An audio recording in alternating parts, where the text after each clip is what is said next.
Bom dia, pessoal do Facebook, bom dia, pessoal do YouTube, bom dia, pessoal do Spotify.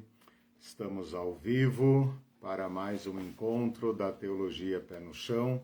A professora Irene está aqui.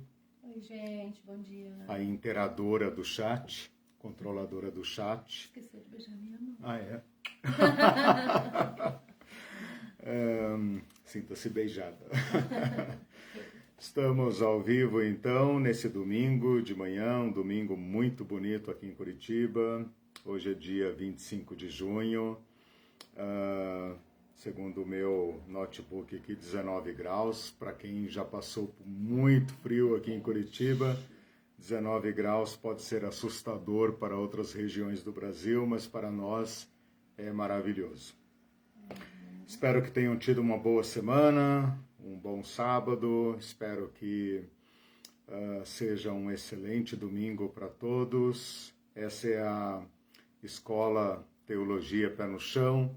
Esse título, Teologia Pé no Chão, acabou se tornando uma perspectiva teológica, uma abordagem teológica, que tenta ver os ensinos e os temas da teologia a partir de onde nós pisamos, a partir de onde nós vivemos.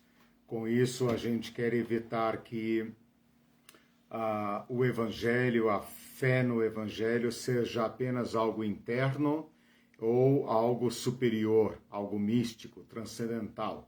Nós queremos pensar o ensinamento de Jesus Cristo, onde Jesus Cristo os transmitiu, no chão da vida, num certo tempo, num certo lugar.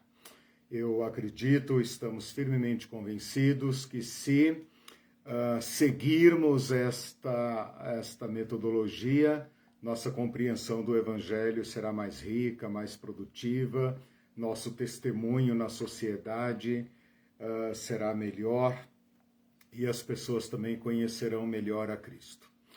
Bom, meus queridos e queridas presentes, estamos com 2 cursos em andamento. O curso de sexta-feira sobre Bíblia está quase terminando, serão 10 aulas.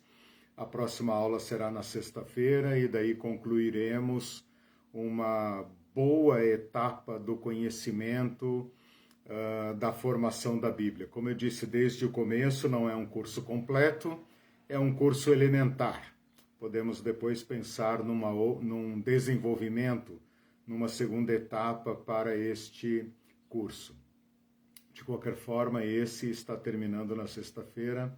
Aguardo todos vocês para a aula de encerramento e entrega dos certificados. Não tem certificado. Nessa escola você é obrigado a participar apenas pelo interesse do conteúdo. E nesse curso de domingo, nós estamos meditando sobre igreja e reino de Deus. Fizemos uma etapa sobre igreja. Aliás, hoje vou compartilhar um pequeno artigo que eu escrevi baseado nesse material. Depois a Irene coloca o link ali. E falamos então, né, me perdi aqui, falei do artigo, me perdi. Falando então sobre a igreja em Jesus Cristo. Uma base de análise curta e por isso mesmo muito importante. E desde a aula 9 nós começamos uma reflexão sobre o reino de Deus, falando que essa é uma expressão difícil de compreender porque não tem conexão com a nossa realidade, não está no nosso chão, no chão onde os nossos pés pisam, né? Depois fizemos um resgate da história do reino, usando como estudo de caso, ou como caso concreto, a história de Israel, mostrando que o sistema político evoluiu para uma monarquia e, ao alcançar uma monarquia, há 2 ou 3 caminhos possíveis. Um deles é tornar-se império, um super-reino, e o outro é tornar-se vítima do império. A terceira opção é desaparecer, né? É desaparecer completamente, como tantos povos e reinos antigos se extinguiram. E depois que fizemos essa abordagem sobre a história, nós analisamos as profecias, mostrando que o profetismo bíblico é um fenômeno situado na decadência do reino político de Israel e de Judá e no apego do povo às promessas de Deus. Então é nessa quadra da história, como diria minha sogra, né?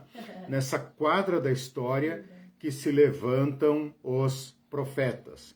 E esse material profético vai nutrir a esperança do povo num período crítico da história, num período em que eles não são mais um reino e não são mais uma nação autônoma.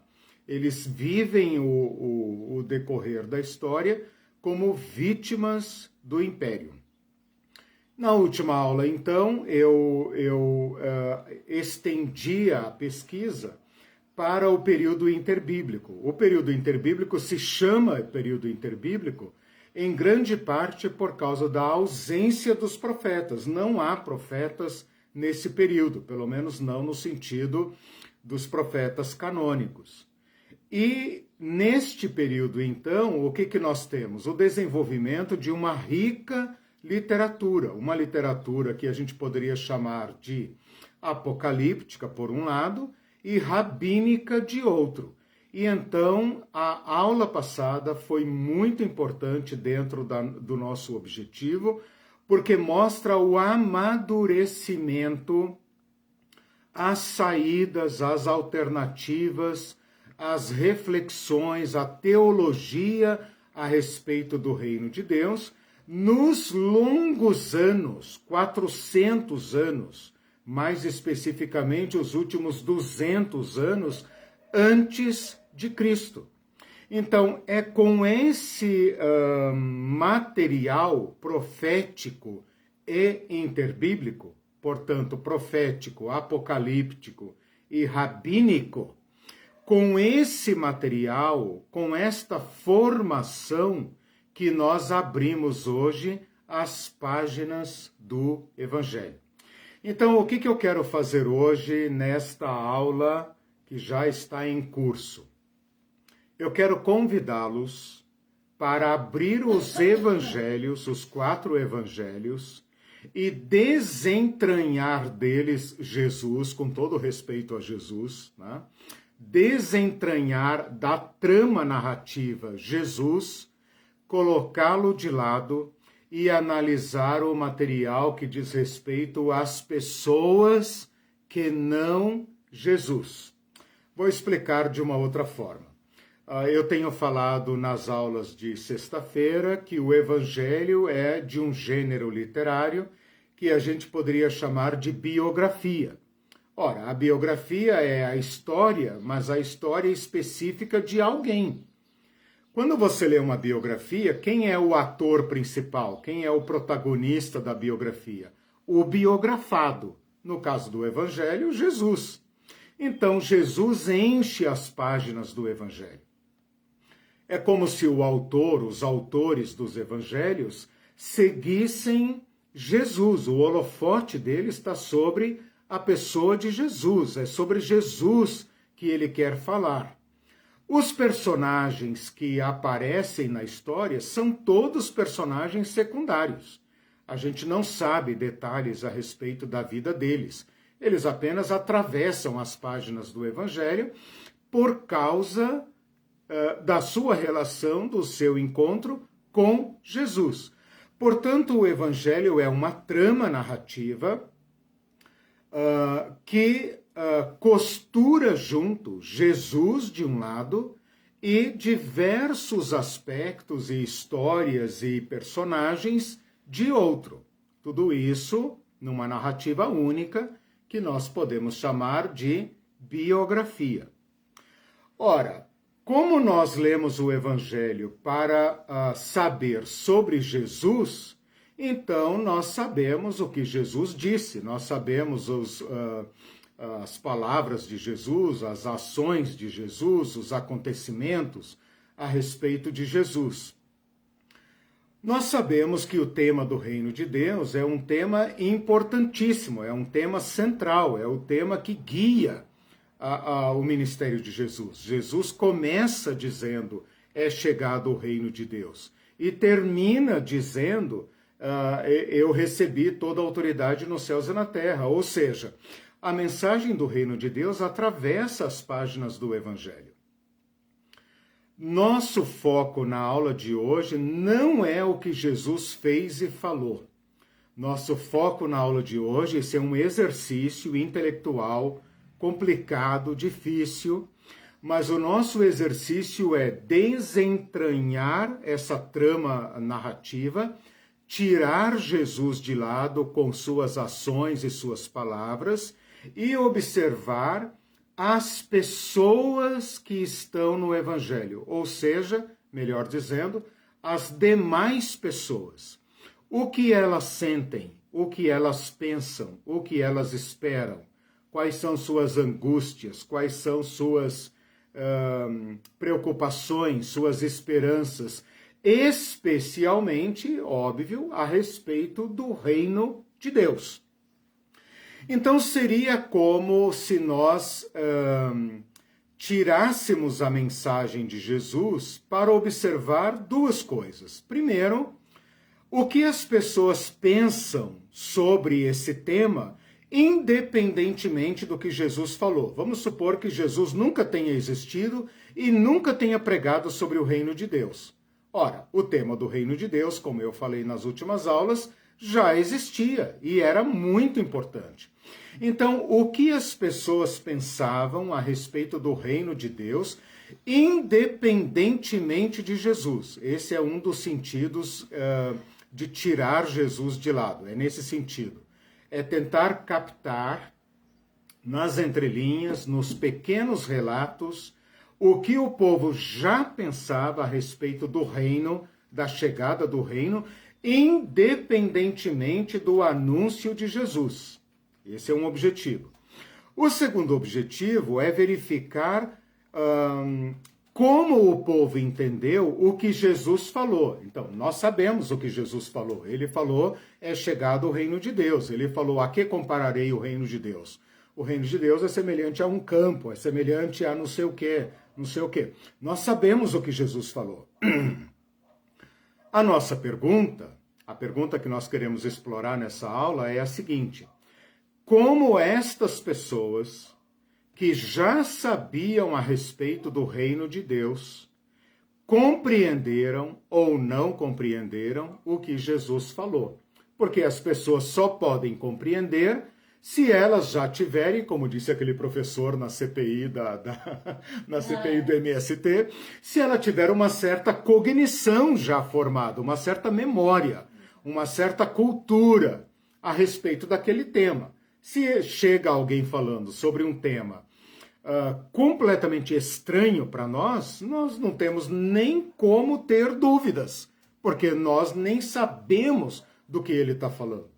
Às vezes a gente está ouvindo uma matéria nova, muito nova, de um professor, e quando ele fala assim, alguém tem alguma dúvida, né? Já aconteceu de eu responder, professor, não cheguei nem na fase de ter dúvida ainda, né? Para ter dúvida eu preciso começar a compreender, então não dá nem para ter dúvida, né? Bom, eu acho que deu para entender, né, Irene? Deu para entender qual que é o exercício nosso hoje. Eu vou... errado, hein? Exatamente. Não vai cortar aí, né? Não vai dizer o Eliseu está colocando Jesus de lado, né? Herético, não sei o quê. Não, eu estou fazendo um exercício com um objetivo muito claro. A partir... Você escrever a aula, né? Você vai compartilhar, porque... o reino de Jesus sem Jesus. O reino de Jesus sem Jesus, exatamente. Parece uma heresia, por isso que eu estou gastando aqui os primeiros 15 minutos da aula para explicar isso, né? Bom, vamos lá então. Antes de... na verdade eu ia dizer o seguinte, o objetivo deste exercício, e que nós vamos retomar na aula próxima, né, na aula 15, com Jesus Cristo, é compreender melhor Jesus Cristo. Eu estou convencido de que este exercício que nós vamos fazer hoje vai nos permitir compreender melhor, recepcionar melhor as palavras de Jesus Cristo. Porque na aula de hoje, como nós temos feito nas últimas aulas, nós estamos reconstituindo o cenário. Assim como os investigadores fazem quando estão investigando um crime, né? Reconstituem o cenário, as cenas do crime. Então eles podem compreender melhor o que aconteceu ali. Nós estamos fazendo algo semelhante a isso, né? Reconstituindo um cenário que não é nosso, é onde os pés de outras pessoas pisam, mas não os nossos. Nós somos urbanos, ocidentais, modernos. Então nós temos dificuldade de compreender o que Jesus falou. Claro, tem gente que não está consciente das dificuldades, ele acha que entende, né? Tudo bem, eu estou convencido de que a compreensão é precária. E o resultado está aí, né? Quando as pessoas falam... sabe que não entende. Quando as pessoas falam, quando as pessoas aderem à teologia do domínio, por exemplo, elas estão dando uma compreensão equivocada das palavras de Jesus. Então é para evitar esse tipo de mal-entendido que nós estamos aqui domingo de manhã fazendo exercícios intelectuais. Né? Bom, antes de entrar na aula de hoje, que serão basicamente citações, como eu fiz na aula passada, né? Na aula passada eu fiz citações de livros apócrifos, pseudepígrafos. Na aula de hoje eu vou fazer citações do Evangelho comentadas, mais ou menos isso. Antes de entrar nessa série de comentários que nos mostram e que atendem à pergunta que nós estamos fazendo hoje, eu queria apenas fazer um brevíssimo resumo do contexto histórico em que Jesus viveu. Nós falamos muito sobre isso no curso do período interbíblico, falamos muito sobre isso também no curso do ano passado, quando eu falei sobre Jesus e a política.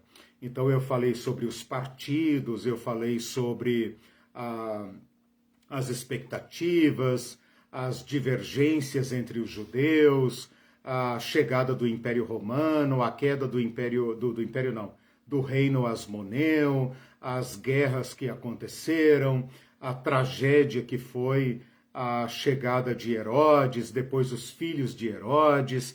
Então, é necessário aqui fazer um pequeno resgate para a gente entender como que o contexto político, o contexto histórico dos dias de Jesus afetavam a compreensão que as pessoas tinham ou as esperanças que as pessoas tinham a respeito do reino de Deus.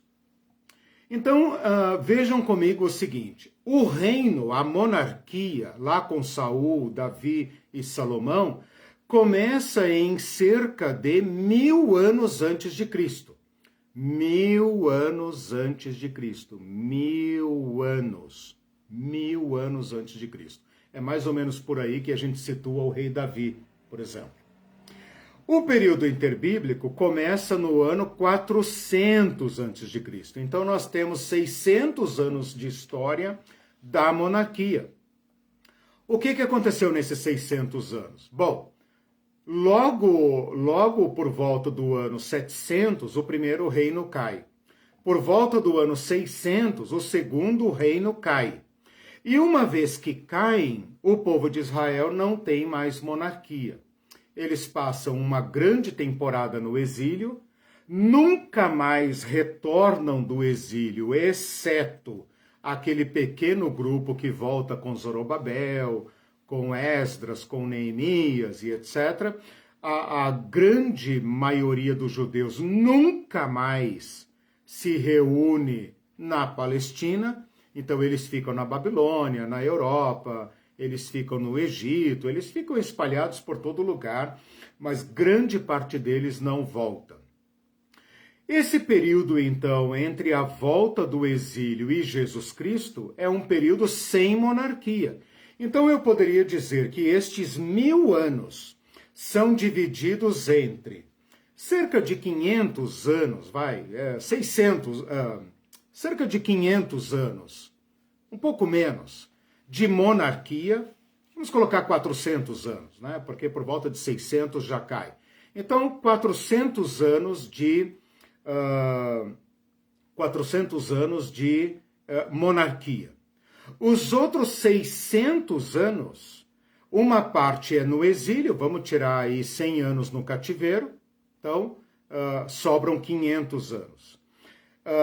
Desses 500 anos, vamos tirar 100 anos que durou o pequeno reino dos asmoneus. Sobram 400 anos, tá? Então, mais ou menos isso. Você tem um período, metade desse período, que é uma monarquia que conhece o que ela tem de melhor e o que tem de pior. Depois você tem uma decadência total, que vai até a chegada dos romanos, com um pequeno parênteses aí no meio, que de cerca de 100 anos, que é o período asmoneu. Isso não está escrito aí, tá? Que é o período asmoneu. O período asmoneu, que dura mais ou menos de 130 a 30 a.C., é um período que acendeu as esperanças do povo de Israel. Porque, vejam, eles caíram sob domínio babilônico, lá ainda nas páginas da Bíblia. Depois caíram sob o domínio de Ciro, Medo-Persa. Depois caem sob o domínio dos gregos, Alexandre. Depois ficam sob o domínio do Egito grego, os Ptolomeus. Depois ficam sob o domínio dos Seleucidas, os sírios gregos, né? E por fim, a situação fica tão insuportável que eles rompem numa revolução sangrenta e conseguem, de uma maneira tipo Davi e Golias, né? Numa situação completamente desesperada e improvável, conseguem estabelecer um reino. Então pensem comigo, 400 anos depois de Nabucodonosor, o povo judeu está meditando profundamente nas Escrituras, está estudando rigorosamente as Escrituras, os profetas, e aí surge o Macabeus. E os Macabeus, né, o Macabeu e os Macabeus, né, porque é uma família, os Macabeus conseguem instaurar um reino. E um reino estranho, porém muito curioso. Por quê? Porque eles conseguem fazer uma fusão, uma união entre rei e sacerdócio. Embora isso seja muito estranho, porque era proibido um rei ser sacerdote, esta postura esquisita dos asmoneus atendia a certas profecias, porque havia profecias a respeito de um rei sacerdote. Tanto que Jesus vai ser considerado rei, filho de Davi, e também vai ser considerado nosso sumo sacerdote segundo a ordem de Melquisedeque. Ora, pensando nesses termos, vocês devem pensar comigo, calcular comigo, como diria minha sogra. Hoje eu estou encantado, com a minha sogra. Tô falando mal, tá bom. Calcula comigo, né? Agora vocês calculam. Não, vou falar melhorzinho, né? Calcula, ela não falava errado, né? Às vezes dá uma derrapadinha, né? Posso falar mal? Não? Tá, tudo bem. Vocês pensem comigo como que o reino dos asmoneus afetou, positiva ou negativamente, o imaginário dos judeus. Alguns viram neles o cumprimento, ou pelo menos a alvorada, né? o horizonte do reino de Deus, e outros foram se decepcionando mais ainda com o desempenho trágico, patético dos asmoneus, e violento, para não dizer outra coisa. Então, quando Jesus nasce, o povo de Israel está sofrendo, está pensando, está curtindo, digamos, um misto de sentimentos. Por um lado, há aqueles que veem nos asmoneus que agora já perderam o poder político, mas estão no sacerdócio, né? O Hircano perde o trono, mas não perde o templo, né? Vem nos asmoneus e nos sacerdotes descendentes dos asmoneus uma certa esperança. Enquanto eles estiverem ali, quem sabe Deus não se lembra de nós. Outros estão profundamente decepcionados, os essênios, por exemplo. Os essênios são daqueles que falam, não, nada que vem daí presta, está tudo contaminado, vamos para o deserto começar de novo. Lá do deserto virá o reino de Deus e nós o serviremos. Nós seremos agentes do reino de Deus para ajudar nesse trabalho, porque tudo isso que está aí tem que ser purificado. Outros estavam pensando, bom, não podemos vencer os romanos, melhor nos unirmos a eles. Então, este evento dos asmoneus, esse reino que durou cerca de 100 anos, do ano 130 ao ano 30, antes de Cristo, despedaçou, vamos dizer assim, fragmentou os judeus em diversas escolas de pensamento, em diversos partidos. E aí eu falei no curso da aula passada, e também um pouco no período da aula passada, não, do ano passado, e também no período interbíblico, sobre saduceus. Os saduceus esperavam o reino de Deus. Os fariseus esperavam o reino de Deus. Os zelotes esperavam o reino de Deus. Os essênios esperavam o reino de Deus. E o povo, os rabinos, se oscilavam entre uma ou outra escola de interpretação, de modo que a esperança do reino de Deus, a chegada do reino de Deus, a chegada de um Messias, a chegada do filho de Davi, estava em alto nível, tanto no sentido negativo, como quem diz, não é possível que venha nada, né? E aí estão os apocaliptistas, né? Os pessimistas. E por outro lado, pessoas como os zelotes que queriam pegar em armas e partir para cima dos romanos. Então eu quero que vocês imaginem, olha o meu autoritarismo, né? Eu quero que vocês imaginem esta tensão quando Jesus nasceu e enquanto Jesus crescia e se tornou adulto e quando Jesus pregava. Ele não está falando de algo abstrato, de algo assim, que curioso, o que será que ele está falando? O que está falando esse tagarela, como disseram os atenienses para Paulo? Não.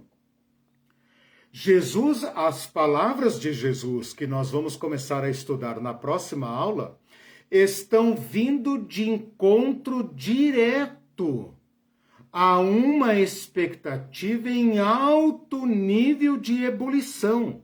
E não porque o povo era teólogo, pelo contrário. É porque a bota dos romanos estava no pescoço deles. É por causa do sofrimento, é por causa da exploração, por causa das doenças, por causa dos tributos, por causa do medo. Então esse povo que vinha há séculos ansiando pela restauração do reino, agora está numa ansiedade máxima.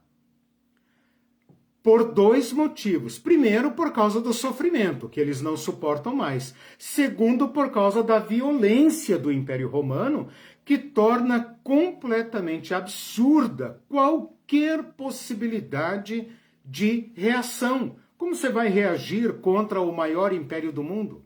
Como você vai reagir contra um império que venceu a Média, a Pérsia, venceu a Babilônia, venceu o Egito, venceu a Turquia, venceu todo mundo. Ninguém ficou em pé diante do Império Romano. Então, como vocês pretendem dizer, nosso deusinho aqui? Que deusinho? O deusinho de vocês não deu conta do recado. O deusinho de vocês não foi capaz de protegê-los dos impérios. Então eu não sei se deu para... Eu fiz meu esforço aqui, né? Mas não sei se deu para vocês sentirem, assim, aquele mal-estar, assim, aquela agonia, né? Quem é que espera a chegada, a volta de Jesus hoje, por exemplo? Quem está sofrendo muito, né? Quem está confortável, pensa, beleza, enquanto Jesus não vem, a gente vai curtindo o mundo e tal, né? Mas pergunta para os pobres, pergunta para os oprimidos, pergunta para os miseráveis que têm fé, se eles não estão esperando todo dia a volta de Jesus. Mais ou menos assim que os judeus estavam naqueles dias. Com isso, então, eu começo a citar para vocês, deixa eu só tomar, a Irene deu uma paradinha técnica aqui, logo ela volta, daí eu vejo as perguntas de vocês, ou comentários, mas eu já vou anunciando o que eu vou fazer a partir de agora, tá? Só um minutinho.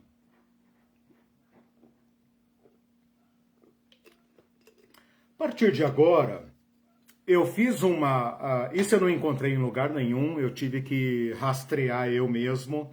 Portanto, se você lembrar de alguma coisa que eu não coloquei aqui, você me avise. Eu vou receber com muito prazer e vou complementar a minha pesquisa. O que eu vou fazer a partir de agora é coletar dos evangelhos, só dos evangelhos. Pode ser que tenha alguma coisa em Atos e tal que reflita o tempo dos evangelhos, mas eu vou me deter nos evangelhos e vou classificar esses textos que eu recolhi sob algumas categorias. Então, por exemplo, eu vou falar sobre anúncios do reino de Deus. Nós vamos perceber o teor político de certos anúncios do reino de Deus antes de Jesus nascer. Depois nós vamos verificar alguns bochichos, digamos assim, alguns comentários reativos, ou seja, que reagem à presença de Jesus Cristo. Então aqui que está o desafio intelectual.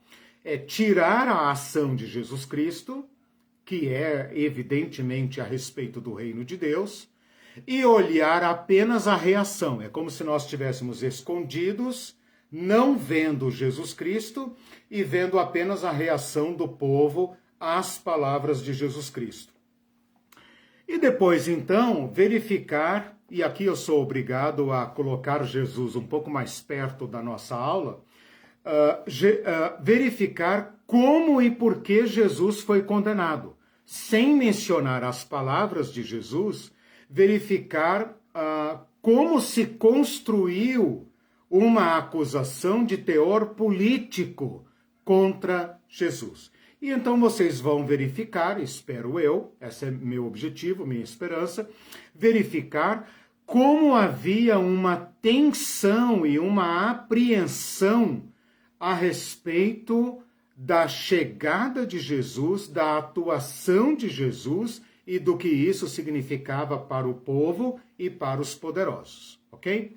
Então vamos lá aos anúncios. Quando a Irene retornar aqui, daí ela me para mostrar algum comentário, alguma reflexão de vocês, tá bom? Vamos lá então.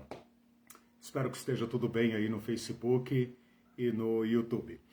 A primeira parte, então, da minha abordagem, eu vou chamar de anúncios. Então, esquece Jesus Cristo, tá? Tente se colocar na pele de alguém que não sabe nada a respeito do homem Jesus. Espera a vinda de um Messias, mas não sabe nada sobre Jesus, nem sobre José, nem sobre Maria. Você está lá em Jerusalém, você está num certo evento do templo qualquer, e um certo sacerdote chamado Zacarias está cumprindo a sua rotina, o seu turno. E quando ele está lá dentro do Santo dos Santos, naquela alta expectativa do povo em oração, provavelmente num dia da expiação, né, que era quando o sacerdote entrava no Santo dos Santos, o Zacarias tem a visão de um anjo. Não pensem no loiro de olhos azuis brilhando. Um homem aparece lá dentro, onde não poderia estar ninguém a não ser exclusivamente o sacerdote de plantão. Esse homem aparece lá e fala que a mulher de Zacarias vai ter um filho. E fala o seguinte para ele, eu coletei aqui para não gastar muito tempo, apenas, depois vocês leem o contexto, mas eu vou citar apenas as palavras que evocam as profecias do Antigo Testamento. Ele será grande diante do Senhor. Ele será grande diante do Senhor. Senhor aqui, evidentemente, é uma referência a Yahvé. Ele irá adiante dele quem? Do Senhor, no espírito e no poder de Elias, para converter os corações e habilitar para o Senhor, Senhor é um título para Yahvé, um povo preparado. Esta palavra do anjo está em conexão direta com Malaquias. Malaquias capítulo 3, Malaquias capítulo 4, última palavra de Malaquias, antes que venha o grande e terrível dia do Senhor, antes que eu venha, virá o Elias. Né? Então, o Zacarias, sendo um sacerdote, não tem alternativa a não ser entender este anúncio do anjo como sendo preparação para o cumprimento das promessas a respeito da chegada de Deus. Esse é um anúncio, né, que enche o coração de Zacarias, de angústias, de expectativas, de assombro, porque eles estão esperando por isso há séculos. Eu falei para o pessoal que você tinha dado uma parada técnica. Tem alguma pergunta, algum comentário? Não, posso prosseguir. Porque eu comecei agora os anúncios, tá? Já li Lucas 1,15, agora vou para Lucas 1. Percebam que todos os anúncios antes do nascimento de Jesus fazem relação com a promessa do reino de Deus. Então vamos para outro texto, o anúncio do anjo a Maria. Maria é uma jovem Galileia, Nazarena, provavelmente bem jovem, está sozinha quando aparece um homem. Esqueça o anjo loiro de olhos azuis que flutua com asas. Aparece um homem. Homens não falam com virgens, especialmente virgens que já têm dono, que já têm compromisso, né? E quando ele aparece, ele sabe que ela vai tomar um baita de um susto e ele acalma ela. E ele a acalma, né? E ele fala então isso que está no versículo 31, 32, 33. Eis que você conceberá, você vai ficar grávida e vai dar à luz a um filho e lhe porás o nome de Jesus. O nome de Jesus é absolutamente comum. Não tem nada de especial no nome de Jesus, a não ser a vinculação desse nome com o seu sentido etimológico. Yahvé salva. Junto com isso, o anjo diz o seguinte: este será grande e será chamado Filho do Altíssimo. Não tem como falar de grande em Nazaré. E será chamado Filho do Altíssimo. O povo judeu esperava o filho de Davi, que Deus falou: ele será meu filho. Eu o tomarei por filho, e eu lhe serei como pai, e ele será o rei eterno. Então, ele será chamado filho de Davi. Antes que Maria recuperasse o fôlego, o anjo fala para ela: Deus, o Senhor, lhe dará o trono de Davi, seu pai. Agora não precisa explicar mais nada, né? Filho do Altíssimo, Deus lhe dará o trono de Davi, seu pai. Profecias. 2 Samuel, capítulo 7. Continuando. Ele reinará para sempre sobre a casa de Jacó, e o seu reinado não terá fim.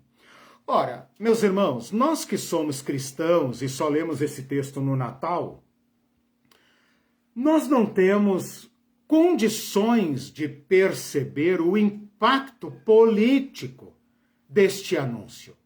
Mas no coração da jovem Maria, da família que deveria ser a família real, vivendo miseravelmente numa cidadinha nos cafundó do Judas, embora não tivesse Judas ainda. Falar em trono de Davi, seu pai, é uma explosão de esperança para, como é que fala? Derrubar os butiá do bolso, né? Como é que é? Derrubar o, como é que chama lá, o pica-pau? Tirar o sabiá do toco. Arrancar sabiá do toco. Depois... Agora foi você. Não sei porquê, acho que a coisa de toco me lembrou o pica-pau. Bom, na sequência, o anjo ainda fala, tá? Eu para não ficar muito longo, eu fui cortando aqui, mas você pode ler o texto inteiro. Na sequência, no versículo 35, ele fala: por isso, o ente santo que há de nascer será chamado Filho de Deus. Porque para Deus, aí pula de novo, quando ela fala como deverá ser isso e tal, o anjo fala, porque para Deus não haverá impossíveis em todas as suas promessas.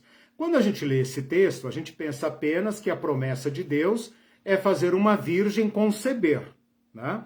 Mas a palavra promessa aqui pode se referir a todas as promessas, porque afinal de contas, virgem conceber não é grande coisa dentro da escatologia.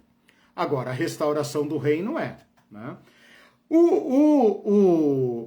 Mateus vai relacionar esse texto, esta promessa de Deus a Maria, com Isaías, né?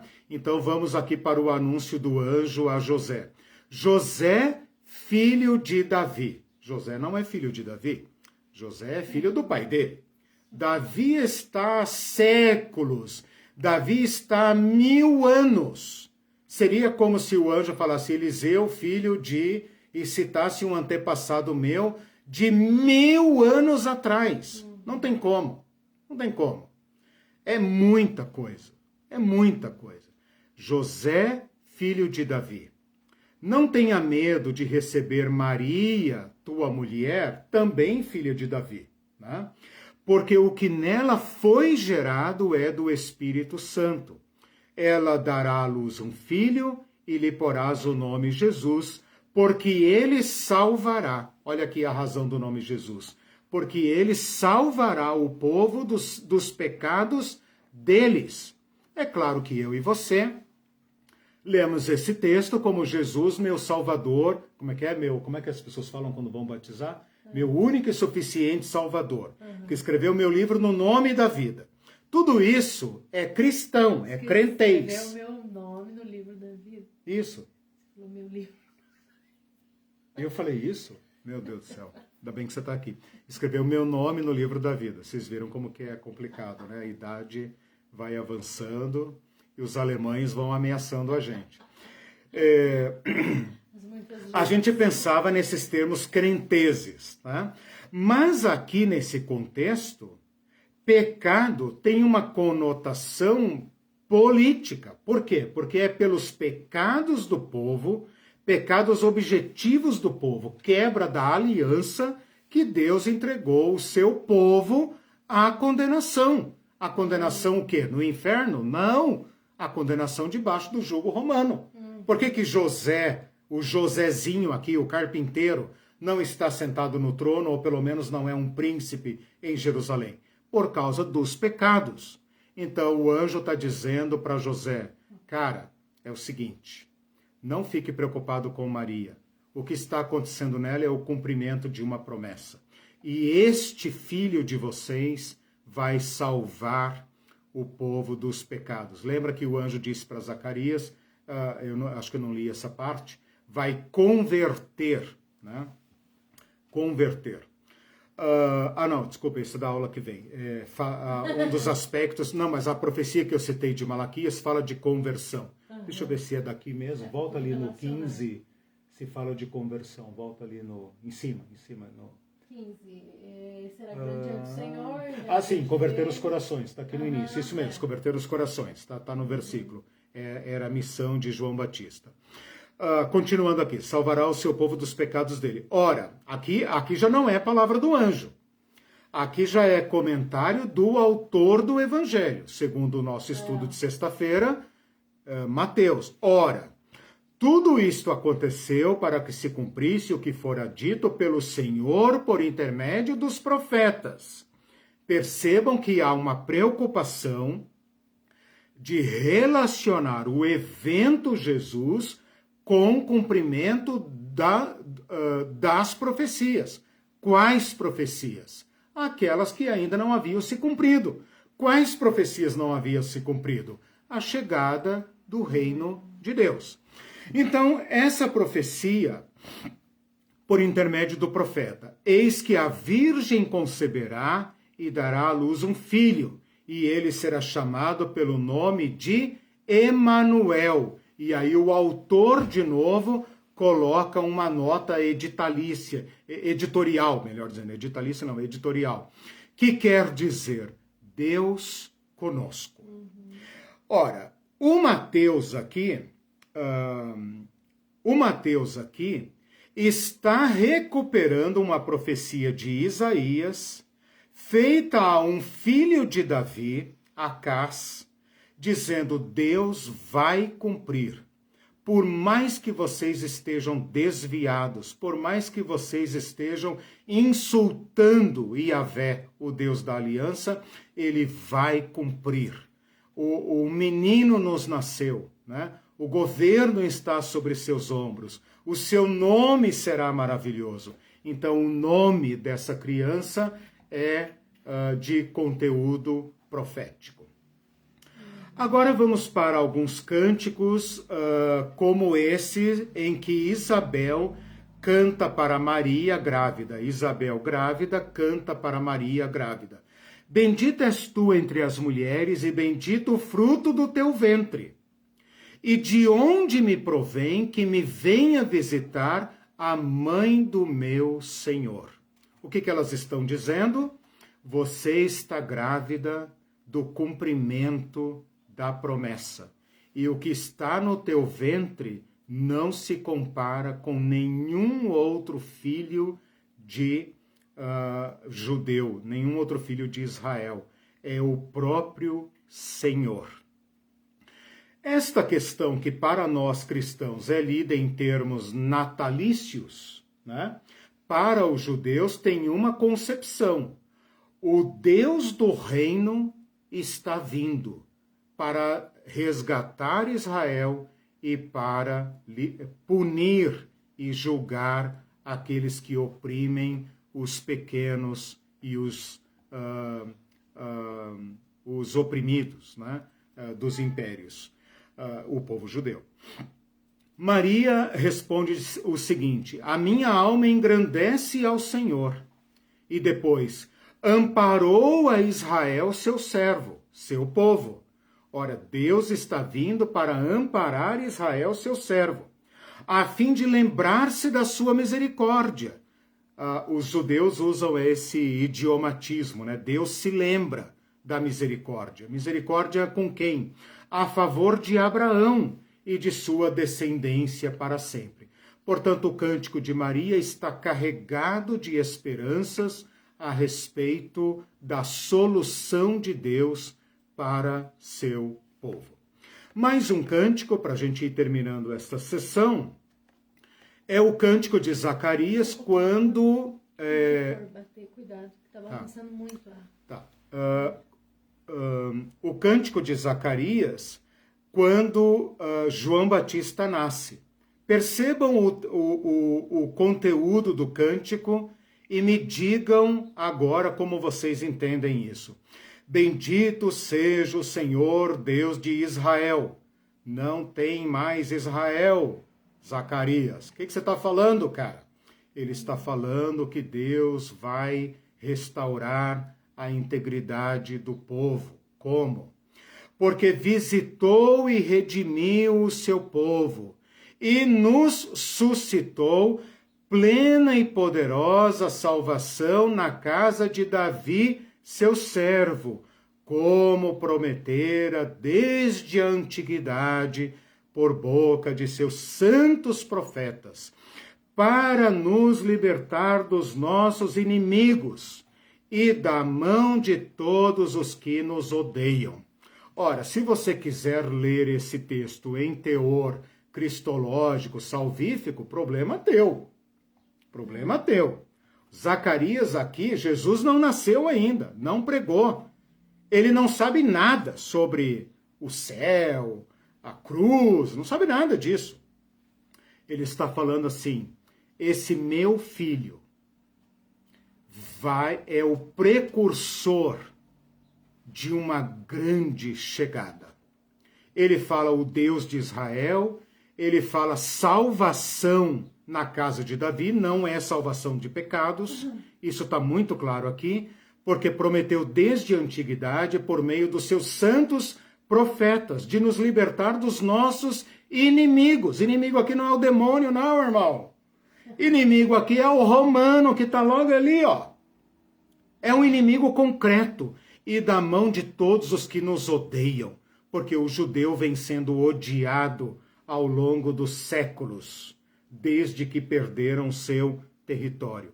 E o Zacarias continua, para usar de misericórdia com os nossos pais e lembrar-se da sua santa aliança e do juramento que fez ao nosso pai Abraão. Não está falando da nova aliança, está falando da antiga aliança. Aliança que Deus fez a Abraão, de ti procederá reis e príncipes, e por meio de você todas as famílias da terra serão abençoadas. Eles estão pensando num reino.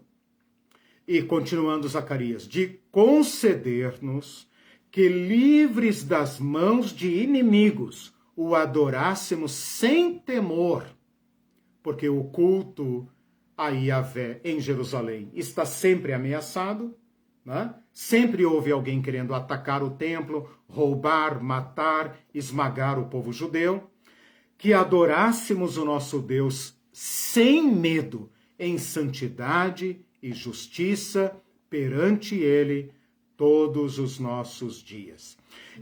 Essas falas, elas indicam uma ardente expectativa da chegada de uma solução. Os saduceus estão esperando no templo, os fariseus estão esperando mediante a obediência da Torá, por isso eles são tão legalistas. Os zelotes estão esperando com a espada na mão e rasgando bucho de romano.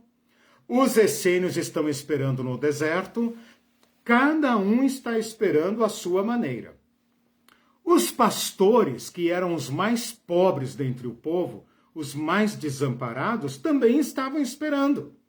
E numa determinada noite, eles veem anjos, um bando de homens que aparece, dizendo, estou trazendo para vocês uma grande notícia, a maior que vocês já ouviram, e será para todo o povo. É que hoje nasceu em Belém, na cidade de Davi, entendeu? O Salvador, que é Cristo, o Senhor. É que hoje, na cidade de Davi, onde deve nascer o Cristo? Na cidade de Davi. Até os pastores, a Narfa, sabiam disso. Eles ficavam por ali durante a noite, conversando. Davi era pastor de ovelhas e tal. Eles estavam em Belém. E, quem sabe, no turno da noite, um pastor conversava com outro, recitava um salmo, e de repente aparecem esses homens falando, gente, vocês não sabem o que acabou de acontecer.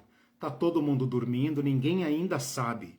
Mas eu vou adiantar aqui para vocês como é que chama isso? Um break news, não fake news. Break news, né? Um furo de reportagem. Acabou de nascer aqui em Belém, na cidade de Davi, o Salvador. Salvador aqui não é Salvador dos pecados, tá? Salvador do povo. Qual é a tragédia do povo? A opressão. E o título deixa claro que é Cristo, o Senhor. Aqui eu preciso lembrar aos irmãos que a palavra Cristo não tem nada a ver com aquilo que nós cristãos pensamos. A palavra Cristo é a tradução grega de um título judaico Messias, que é a palavra hebraica para ungido, que é um título real, monárquico. Então, para a gente entender um pouco melhor esse anúncio do anjo, a gente tem que pensar assim: nasceu na cidade de Davi o libertador, nosso príncipe, o Senhor. Se a gente usar a palavra libertador no lugar de salvador, a gente tem uma noção um pouco melhor do que os anjos estavam dizendo. E se a gente falar nosso príncipe, nosso governante, a gente tem uma ideia mais aproximada do que significa a palavra Cristo, porque a palavra Cristo traduz Machia, e Machia traduz ungido, e a palavra ungido tinha uma conotação de realeza. Os reis eram ungidos, e eles aguardavam esse escolhido de Deus para libertar o seu povo. Um pouco mais para frente você tem o cântico de Simeão. Simeão era um homem justo, piedoso, que aguardava a consolação de Israel. Que Israel, Simeão? Está maluco? Israel não existe há 700 anos, seu velhinho gagá. Israel não existe. Mas esse hominho idoso ia constantemente ao templo e aguardava a consolação. Consolação do quê? Da tragédia de Israel. Qual tragédia de Israel? O povo foi disperso e não existe mais. Simeão, quando vê um menino, toma-o nos braços. Imagina o susto de Maria e José, né? Toma-o nos braços, louva a Deus, dizendo: agora, Senhor, despedes em paz o teu servo, segundo a tua palavra, porque os meus olhos já viram a tua salvação, a qual preparaste diante de todos os povos, porque o libertador instauraria o reino de Deus, e esse reino de Deus seria bênção para todos os povos, luz para a revelação aos gentios. Olha a compreensão que eles tinham do reino de Deus. Esse Messias vai tomar Jerusalém, vai instaurar o trono de Davi, seu pai, e a partir dali vai governar o mundo. Todos os gentios conhecerão a salvação. E para a glória do teu povo de Israel. Portanto, Israel será a sede do reino de Deus, e todos os gentios se beneficiarão deste reino instaurado por uma dinastia de Davi. O Simeão aqui está citando textualmente profecias de Isaías 42. E junto com isso, uma outra senhorinha, Ana, viúva, celibatária, né?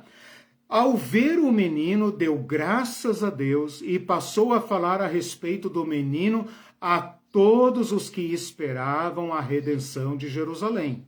O que eu leio nesse texto? Muita gente esperava a reconquista de Jerusalém da mão dos romanos. Esperavam a redenção de Jerusalém. Se você quiser ler esse texto com cabeça e com olhos teológicos, cristãos, problema teu. Ana não está dizendo nada disso. Ana está dizendo, gente, nasceu a criança. Agora é só esperar. Ele vai tomar Jerusalém. Tomar Jerusalém para quê? Ora, para purificar o templo e para instaurar o trono de Davi. Que pergunta? Ora bolas. É difícil porque a gente sempre lê descolado disso que você está explicando. Exatamente. Por isso que eu estou aqui reconstituindo. Já está exato. Condicionada. Condicionada. É a cognição que o professor falou. A nossa cognição é cristã, é da festinha de Natal, né? Isso. E eu estou tentando fornecer elementos para a gente pensar com outra cognição, com a cognição judaica. Isso. Né? E conforme eu pretendo, na próxima aula nós teremos uma noção melhor do que Jesus Cristo falou e como as pessoas entenderam. Sim. A Marlene está perguntando por que a Isabel usou a palavra Senhor no contexto político. Qual o sentido disso? É Deus que vem. Isso tem a ver, no meu entendimento... Inclusive, tá em itálico, né? Aqui. Não, eu coloquei. Ah, né? você? Eu que destaquei. Tá. Okay. Provavelmente, eu não sei aqui, agora você me gerou uma dúvida, porque a Bíblia, ela coloca, deixa eu ver aqui, ela coloca às vezes em caixa alta, né? Que texto que é esse? É 2? Esse é... Mãe do meu Senhor. Onde é que está? Isabel é Lucas 1, 42, Mãe 43. Do meu 43. Senhor.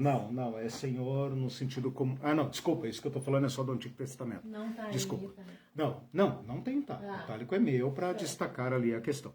Mas respondendo a Marlene, eu diria o seguinte, Marlene, na aula passada, quando a gente falou do desenvolvimento da apocalíptica, nós temos que pensar o seguinte, e isso é importante para a nossa aula de hoje. Nós temos que pensar o seguinte, havia uma duplicidade no entendimento das profecias. Uma de aplicação histórica, ou seja, Deus vem reinar como pessoa, aliás, Deus não, o escolhido de Deus, vem reinar como pessoa. Deus vai eleger um homem para reinar sobre Israel.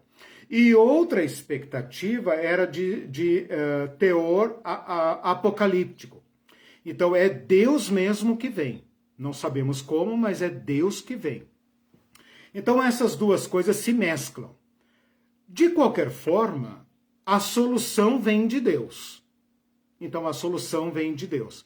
Pode ser que Isabel tenha falado no sentido de Senhor como sendo Deus mesmo, tipo, esse é o Filho de Deus, portanto é Deus. Ela já fez ali uma cristologia. Mas pode ser também que tenha sido apenas um título honorífico, né? Eu pretendo entender que ela pensou como Filho de Deus mesmo, né? Para terminar essa parte, a chegada dos magos do Oriente a Jerusalém em Mateus 2. Os magos chegam em Jerusalém dizendo: onde está o recém-nascido rei dos judeus? Porque vimos a sua estrela no Oriente e viemos a adorá-lo. É uma nota muito irônica que gentios tenham percebido a chegada do rei, o nascimento do rei, e os próprios judeus não tenham percebido. O Herodes fica muito perturbado, e aí você percebe que Herodes entendeu claramente do que se trata. Se fosse apenas um líder religioso, ele teria pensado um a mais, um a menos, um rabino a mais, um rabino a menos, que diferença faz? Mas ele entendeu, recém-nascido rei dos judeus, como podia e devia entender. Entendeu perfeitamente. Ele só comeu bola porque ele não ficou sabendo do nascimento. O que Herodes faz? Além de ficar aterrorizado e alarmado, alvoroçado pelo nascimento de um bebê, fora do controle dele, o que ele faz? Manda chamar imediatamente sacerdotes e escribas e pergunta para eles o que está dito a respeito do local do nascimento do Cristo. E esses especialistas, eruditos e doutores da lei, rastreando as escrituras, localizam o rolo de Miqueias e falam em Belém. O que Herodes faz? Manda a polícia imediatamente para Belém. Ora, Herodes está preocupado com profeta? A Palestina está cheia de profetas. Herodes está preocupado com taumaturgo, com milagreiros, com exorcistas, com rabinos? Não. Por que então ele mobilizou toda uma força policial, todo um esquema, toda a inteligência do seu reino para ir atrás de um bebê? Porque ele entendeu as implicações disso. Eu já estou velho e nasceu alguém para disputar a minha sucessão. Já não bastam os meus filhos, agora nasce esse cara aí. E ele vinha matando todos os eventuais proponentes do reino. Ok? Perguntas? Comentários? Eu vou agora coletar da boca dos discípulos e de pessoas do círculo íntimo de Jesus noções que mostram o que eles pensavam, certo ou errado, a respeito do reino de Deus. Então, no círculo íntimo de Jesus, passei para uma segunda sessão, tá? Sessão de dúvidas, esperanças e dúvidas. Encerrei aquela de anúncios e cânticos e estou agora numa segunda sessão que poderia chamar de esperanças e dúvidas. Compreensões certas ou erradas a respeito do reino de Deus no próprio círculo de Jesus, tá? Simão o Zelote. Simão o Zelote é um zelote, portanto era alguém que esperava o reino de Deus. Pela mediação, redundância, né? Pela mediação, o reino de Deus mediado por uma intervenção violenta. Qual? A das armas. Por isso ele era um zelote. E o livro não diz, os evangelhos não diz que ele era ex-zelote. Fala que Simão era um zelote. Ora, esse Simão representa o encontro de duas propostas para o estabelecimento do reino de Deus. E elas andaram juntas. O Simão é um zelote que anda armado e está no grupo de Jesus para ver se Jesus pode ser um aderente da causa ou não. Ou ele traz os zelotes para o grupo de Jesus, ou leva Jesus para os zelotes.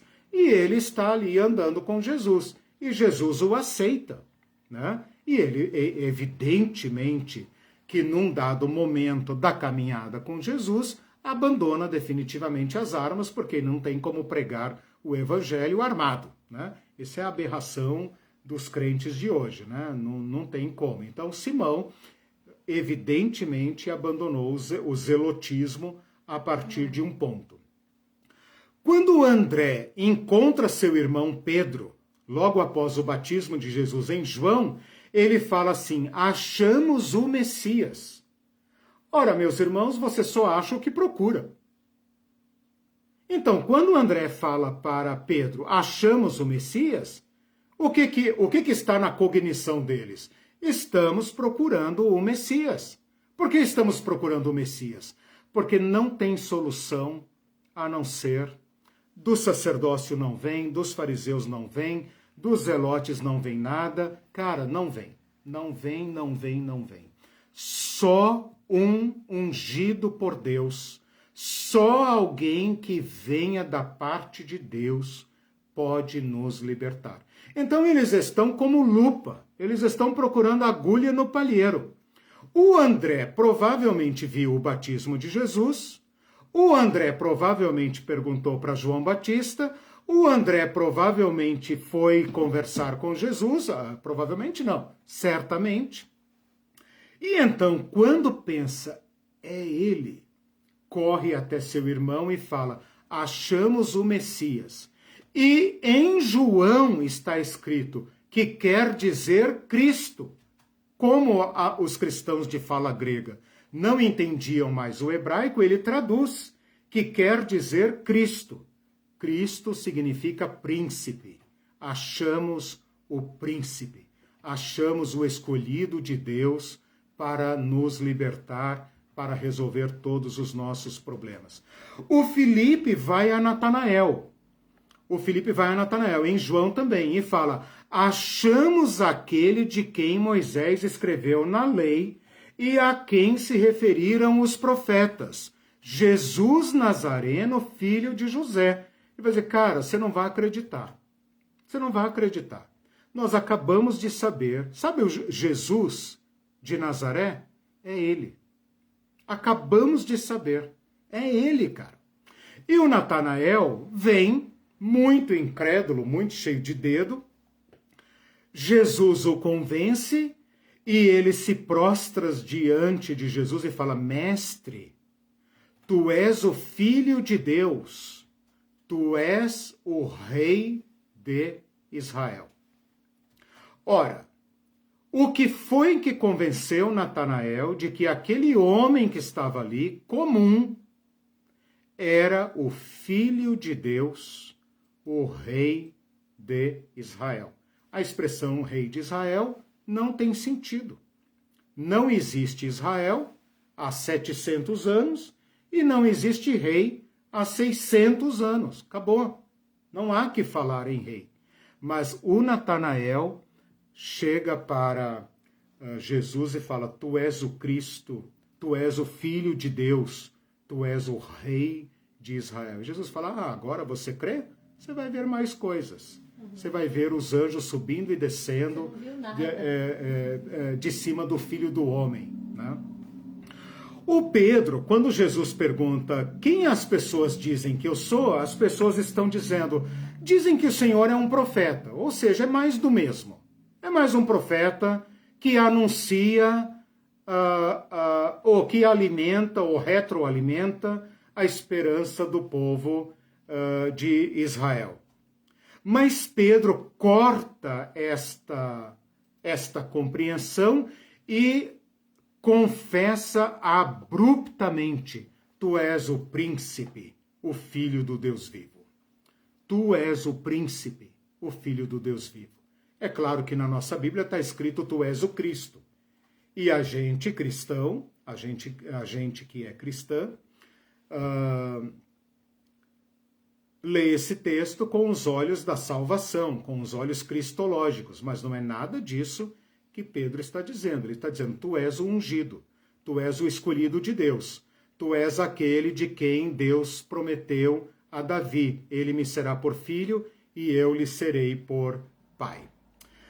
Quando os discípulos estavam indo para Jerusalém, tem um texto em Lucas 19, os discípulos, parece que é a última viagem para Jerusalém, e Lucas faz uma longa narrativa, diferente dos outros evangelhos. Lucas constrói uma longa narrativa a respeito dessa última viagem de Jesus a Jerusalém. O autor do evangelho diz algo que chama a atenção. Fala assim: os discípulos pensavam que logo havia de manifestar o reino de Deus. O que esse texto nos diz? Que os discípulos estavam seguindo Jesus para Jerusalém com a seguinte impressão equivocada, errada. Tipo, Jesus nos preparou para o golpe, né? Vai ter golpe, Jesus nos preparou, agora chegou a hora, marchemos. E eles tomam a iniciativa, eles começam essa viagem com elevada expectativa de que logo havia de manifestar o reino de Deus. Como? Através de Jesus. Onde? Em Jerusalém. Quando? Agora. E a gente lê e pensa. A gente lê pensando na vinda de Jesus no céu, né? Tipo assim, será que eles esperavam a parúcia, né? A parousia, né? Não. Eles pensavam assim: epa, vamos pro pau agora, né? Agora nós vamos arrebentar, né? E toda a compreensão dos discípulos vai nessa direção, né? Quando Jesus fala em cruz, quando Jesus fala: eu estou indo para Jerusalém e lá vai dar ruim, eu vou ser preso, torturado e etc. Pedro quase pula no pescoço. Deixa de ser pessimista. Pedro quase pula no pescoço de Jesus e fala: mas de forma nenhuma. Como assim? Que projeto é esse que você tem? Você está nos enganando? Como assim? E Jesus fala para ele, né? Para trás de mim, Satanás, porque você não entende as coisas de Deus e tal. Bom, vamos prosseguir, né? Os discípulos no caminho de Emaús estão caminhando em corcunda. Eles estão com alto nível de depressão. E quando Jesus pergunta para eles: por que estão conversando? E eles falam: mas você não sabe? E Jesus fala: o quê? E eles falam: nós esperávamos que fosse ele quem havia de redimir a Israel. Ora, meus irmãos, Jesus morreu na cruz e redimiu não apenas Israel, mas toda a humanidade. Deu a vida para que todo aquele que nele crê não pereça, mas tenha a vida eterna. Mas os discípulos de Emaús estão decepcionados. Por quê? Nós fomos com ele para Jerusalém. O que nós esperávamos em Jerusalém? Que ele havia de redimir a Israel. O que aconteceu em Jerusalém? Pegaram o homem, mataram de uma forma trágica. E agora só nos resta voltar para casa. Que deprê, né? Deprê. Esses homens aqui representam isso. Depois da ressurreição de Jesus, já no início do livro de Atos, quando Jesus está dizendo, volto para o Pai, os discípulos agarram Jesus, não está escrito lá que eles agarram, mas na minha cabeça, eu imagino eles agarrando Jesus e dizendo, Senhor, é nesse tempo que o Senhor vai restaurar o reino a Israel? Quer dizer, até no último momento, até na hora H da despedida, os discípulos ainda pensam, tá, tudo bem, Senhor morreu, ressuscitou, beleza, não estava no nosso programa, estava no seu, agora nós já entendemos, beleza, tá, mas e o reino? E o reino? E seria bacana ter um rei ressuscitado, Oh, né, com um corpo glorioso. Melhor ainda. Oh, se aquele encarnado era poderoso, imagina um ressuscitado, se alguém né? falar alguma coisa, você faz uma aparição. Oh, já pensou? Mostra ele atravessando paredes. Sim, exatamente. Olha! Não pensaram nisso, né? Alguns personagens um pouco mais assim acidentais no caminho de Jesus, a mulher samaritana, quando ela, conversando com Jesus, fala, eu sei que há de vir o Messias, chamado Cristo. Olha como João sempre explica quem é o Messias, né? Há de vir o Messias, chamado Cristo. Quando ele vier, nos anunciará todas as coisas. E Jesus fala para ela, eu sou o Cristo. Eu aqui agora que estou falando com você. E a mulher samaritana creu, porque Jesus estava anunciando coisas que os mestres de Samaria nunca jamais haviam falado. E ela corre então ao encontro do seu povo e fala, será este porventura o Cristo? Ora, esse diálogo não tem sentido se os samaritanos não estivessem também esperando o Cristo. Ela fala, o Messias há de vir. E quando ele vier, ele vai fazer isso, isso e isso, ele vai nos salvar. Depois ela corre para o seu povo e fala, gente, achei um homem. Será ele o Cristo? Esse diálogo só tem sentido se eles estivessem esperando o Cristo. E o povo samaritano vem ao encontro de Jesus e fala, este é verdadeiramente o Salvador do mundo. Ora, se você quiser ler esse texto em sentido cristológico, soteriológico, tudo bem, você não está errado. Só não pode colocar teologia na boca do povo romano, do povo samaritano, desculpa. O povo samaritano esperava o estabelecimento de um reino, e esse reino seria a salvação para todos os gentios, para todos os povos do mundo. Um outro homem chamado José de Arimateia é descrito, ele participa da preparação do corpo de Jesus, empresta o túmulo para sepultamento de Jesus. Este homem é descrito como justo, piedoso, que não havia compactuado com os demais membros do Sinédrio, ou seja, havia sido voto vencido, e está escrito assim, também aguardava o reino de Deus. Então, olha só, você tem alguém no Sinédrio, político, legislador, juiz, que aguarda o reino de Deus e pauta a sua atuação política por esta esperança, e por isso não adere aos esquemas dos saduceus que controlam o partido fascista, né, do Sinédrio. Nicodemos também vem a Jesus interrogá-lo a respeito do reino de Deus. Embora isso não esteja escrito lá claramente, ele vem à noite interrogar Jesus, porque observa em Jesus sinais do reino. E ele fala, ninguém pode fazer esses sinais se ele não for o escolhido de Deus. E Jesus vai dizer para ele, é necessário nascer de novo. Se você não nascer de novo, jamais entrará no reino de Deus. Então, se você quiser pensar no céu, tudo bem, mas não é disso que Nicodemos e Jesus estão falando, ok? Na multiplicação dos pães, o povo vê na multiplicação do pão um sinal de que é o profeta profetizado, prometido por Moisés, e João 6,15 fala que a multidão partiu para cima de Jesus e resolveu proclamá-lo rei. A gente pensa que o povo estava tão esfameado que quem tinha pão já podia ser rei. Não! O diálogo na sequência de todo o capítulo 6 mostra que o povo identificou em Jesus o profeta semelhante a Moisés. Moisés deu pão ao povo no deserto. Jesus deu pão ao povo no deserto. Logo, ele é aquele que Moisés profetizou: no futuro Deus levantará um profeta semelhante a mim e ele restaurará ele não sei o quê. Quando o povo viu pão no deserto, ligou os pontos, cognição ativada, né?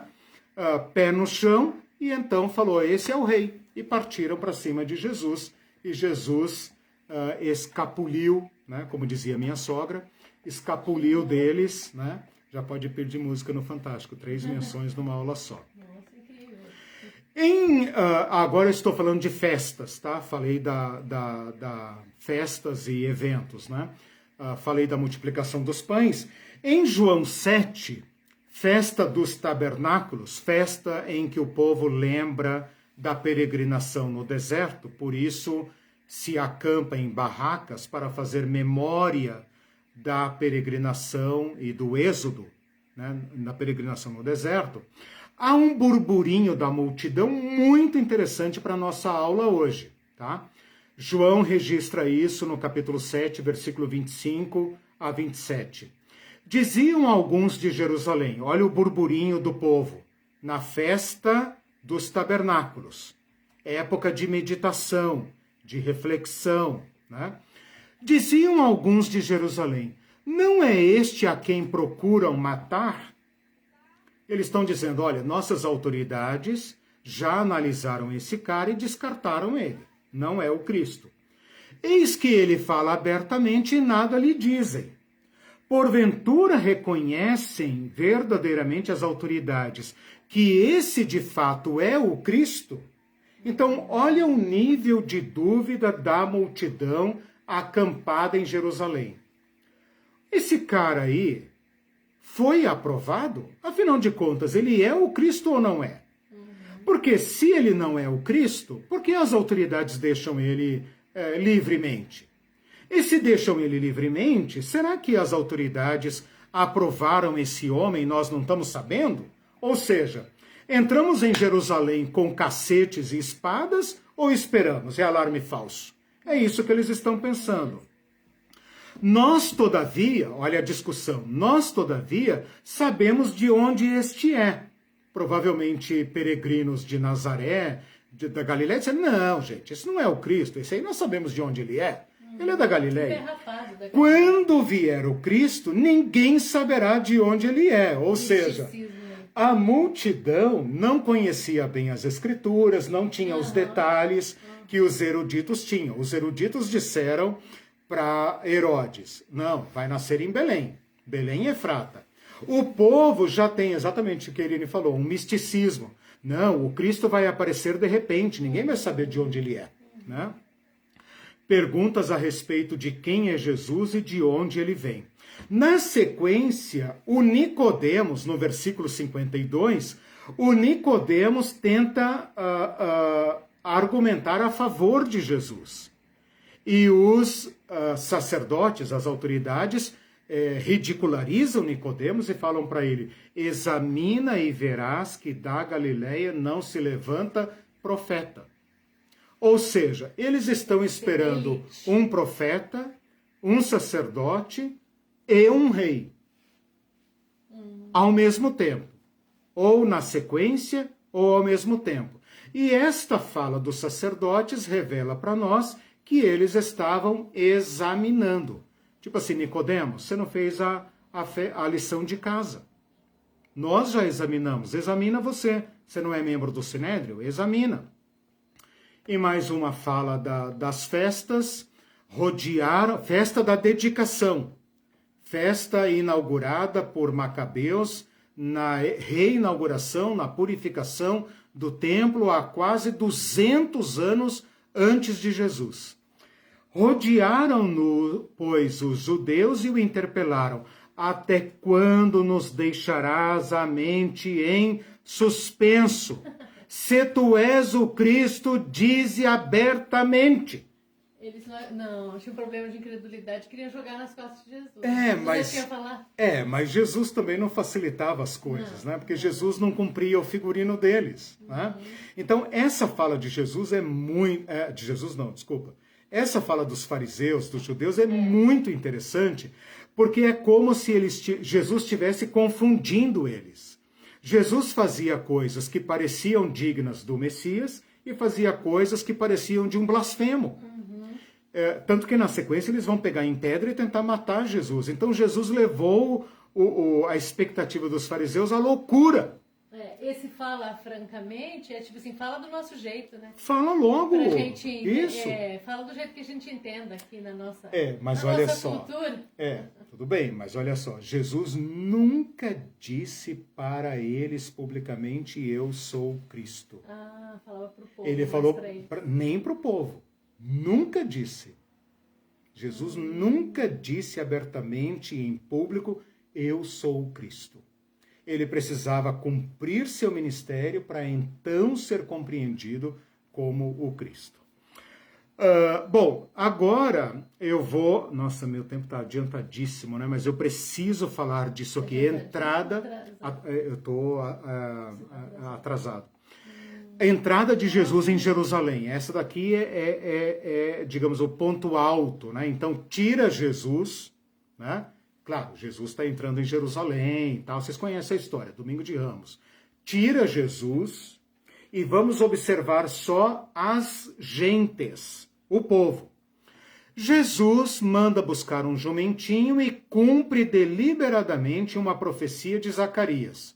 Eis aí o teu filho, o teu rei, que vem montado num jumento, filho de jumentinha, papapá. Inclusive os evangelhos, Mateus e João, identificam claramente que isso cumpre a palavra do profeta Zacarias. Trata-se de uma festa da Páscoa. Páscoa, meus irmãos, não tem nada a ver com chocolate, não tem nada a ver com isso que vocês pensam. Páscoa tem a ver com libertação. Você imagina o nervosismo dos romanos ao ver aquele povo comemorando a libertação do antigo império do Egito. E como que o nacionalismo quase explodia nestes dias. O Jesus, que não quer facilitar nada para ninguém, monta num jumentinho. Pronto. Completou o quadro. A pobraiada vindo de todos os cantos, inundando Jerusalém como se fosse uma torrente, e Jesus monta num jumentinho, performando, né, o papel do rei dos judeus, claramente. O povo, tira Jesus de lado, vamos pegar só o povo. Olha o que o povo fala. Em Mateus está escrito assim, Hosana ao filho de Davi. Bendito o que vem em nome do Senhor. Hosana nas maiores alturas. Em Marcos está escrito assim, Hosana, bendito o que vem em nome do Senhor. Bendito o reino que vem, o reino de Davi, nosso Pai. Hosana nas maiores alturas. Em Lucas está escrito assim, bendito é o rei que vem em nome do Senhor. E em João está escrito assim, Hosana, bendito o que vem em nome do Senhor e que é rei de Israel. Você entende o problema? O povo interpretou imediatamente o que Jesus estava fazendo. Jesus, filho de Davi, estava vindo cumprir séculos de profecia, de reflexão e de esperança. E a euforia do povo chegou a tal nível que eles perderam o controle do louvor, né? Quase que o Espírito Santo aqui batiza todo mundo. As crianças fizeram uma algazarra e os fariseus ficaram nervosíssimos, dizendo: "Você é louco ou o quê?" Né? Manda a pobraiada calar a boca. Nós estamos entrando em Jerusalém. Você não sabe que Jerusalém está armada até os dentes, com medo do nacionalismo do povo?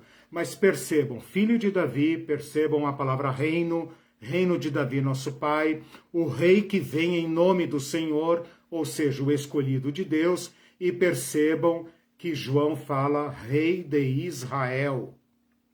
Nada disso tem sentido escatológico, nada disso tem sentido de salvação, nada disso tem sentido cristológico, teológico.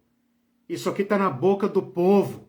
O povo entendeu Jesus como sendo a restauração do reino.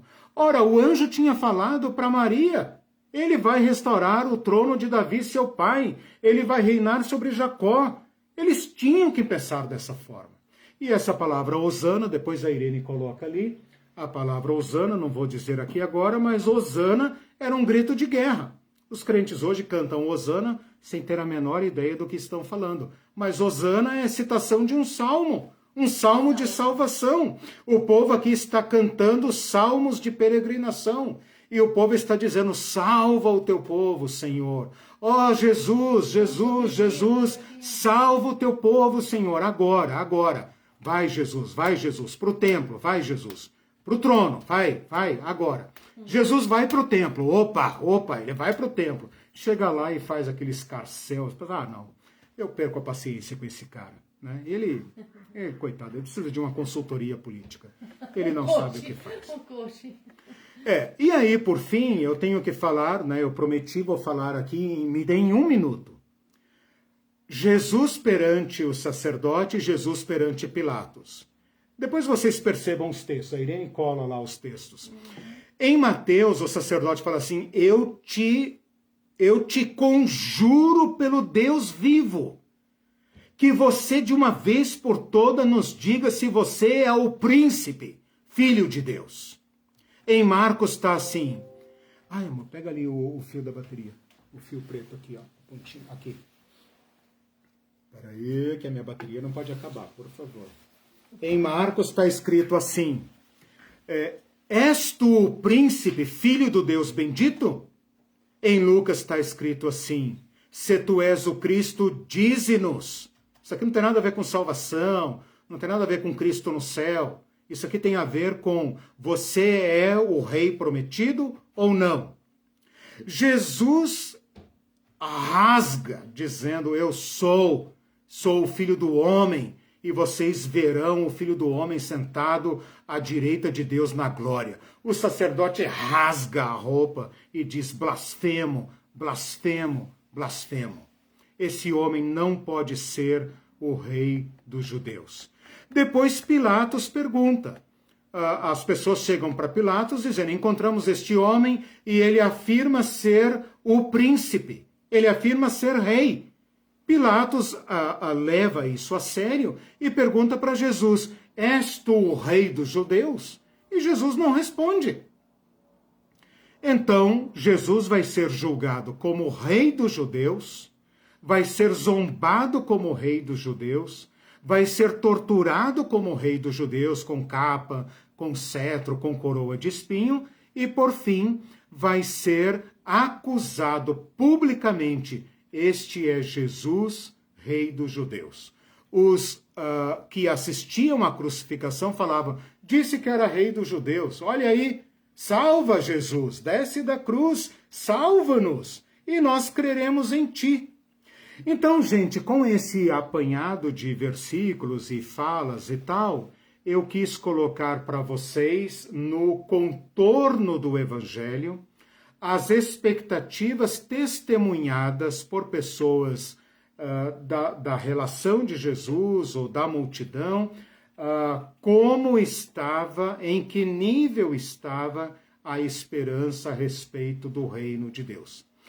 Tendo este clima, este contexto reconstituído, nós vamos, a partir da próxima aula, encaixar agora João Batista e Jesus. E agora, então, nós vamos conseguir mensurar o impacto da pregação de João Batista e o impacto da pregação de Jesus.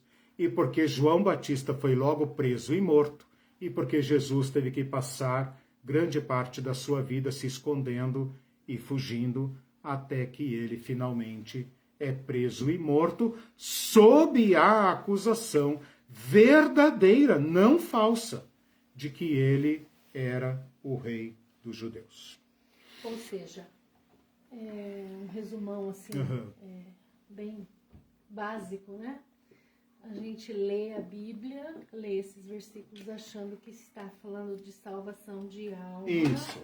E, na verdade, está a gente falando lê como crente, da né? salvação, Exatamente. da situação real, pé no chão lá daquele povo. Exatamente. Né? Embora uma coisa não exclua a outra, lógico. Uma coisa não exclua a outra. Isso. Uma coisa não exclua a outra o quê? Salvação de alma também. Isso. Mas não é a coisa principal aí. Isso. O que Jesus vai fazer, e é a trilha da próxima aula, é a seguinte. Jesus vai corresponder a essa expectativa e corrigi-la. Certo? Certo. Então, assim, todo esse volume de conhecimento, de cognição, vai se apresentar a Jesus. Jesus vai dialogar com estas esperanças, corrigindo-as. O problema, e aqui eu já planto o problema para a próxima aula, o problema é que nós ou pensamos em Jesus apenas em termos políticos e perdemos a dimensão global, integral, transcendental, ou então expulsamos Jesus do exterior para dentro, Jesus é rei aqui dentro, ou expulsamos Jesus para fora da história e o reino de Deus está lá no céu azul de Nárnia.